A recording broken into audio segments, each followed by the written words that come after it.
अस्सलाम वालेकुम। मैं ਤੁਹਾਡਾ ਲੱਕੀ ਭਾਈ ਆਪਣੀ ਹਿਆਤੀ ਚੈਨਲ ਤੋਂ ਤੁਹਾਡੇ ਨਾਲ ਗੱਲ ਕਰ ਰਿਹਾ।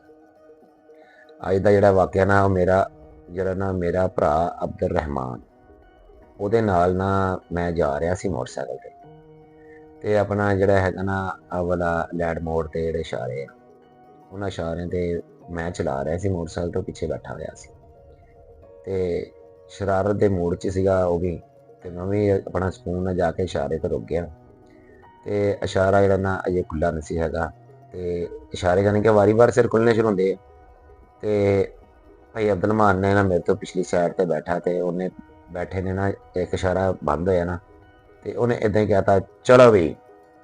ਜਦੋਂ ਉਹਨੇ ਕਹਿਣਾ ਚਲੋ ਬਈ ਤੇ ਜਿਹੜਾ ਉਹ ਅੱਗੇ ਵਾਲਾ ਮੋਟਰਸਾਈਕਲ ਵਾਲਾ ਸੀ ਨਾ ਉਹ ਤੁਰ ਪਿਆ ਤੇ ਅੱਗੇ ਵਾਰਡਨ ਵਾਲੇ ਖੜੇ ਸੀ। ਉਹਨਾਂ ਨੇ ਭਾਈ ਉਹਨੂੰ ਕਿਹਾ ਆ ਜਾ ਇੱਧਰ। ਉਹਨੂੰ ਸਾਈਡ ਤੇ ਲਾ ਲਿਆ। ਇਸ਼ਾਰਾ ਅਜੇ ਖੁੱਲਿਆ ਨਹੀਂ ਸੀ ਹੈਗਾ। ਉਹਨੇ ਕਿਹਾ ਭਾਈ ਤੂੰ ਇਸ਼ਾਰਾ ਤੋੜ ਕੇ ਆਇਆ ਤੇ ਉਨੀ ਦਿਨ 30 ਸੈਕਿੰਡ ਰਹਿੰਦੇ ਸੀ ਇਸ਼ਾਰਾ ਖੁੱਲ੍ਹਣ 'ਚ। 30 ਸੈਕਿੰਡ ਬਾਅਦ ਇਸ਼ਾਰਾ ਜੀ ਸਾਡਾ ਖੁੱਲਿਆ ਤੇ ਅਸੀਂ ਜਦੋਂ ਲੰਘੇ ਤੇ ਉਹ ਵਿਚਾਰਾ ਹੁਣ ਸਾਡੇ ਵੱਲ ਐਂ ਕਰਕੇ ਦੇਖਣ ਡਿਆ ਸੀ, ਐਂ ਕਰਕੇ ਦੇਖਣ ਡਿਆ ਸੀ। ਭਾਈ ਅਬਦੁਲ ਮਾਨ ਕਹਿਣ ਡਿਆ ਸੀ ਵੈਰੀ ਗੁੱਡ ਵੈਰੀ ਗੁੱਡ। ਬਾਕੀ ਦੁਆਵਾਂ 'ਚ ਯਾਦ ਰੱਖਿਓ। ਬੜੀ ਮਿਹਰਬਾਨੀ। ਅੱਲਾ ਹਾਫਿਜ਼।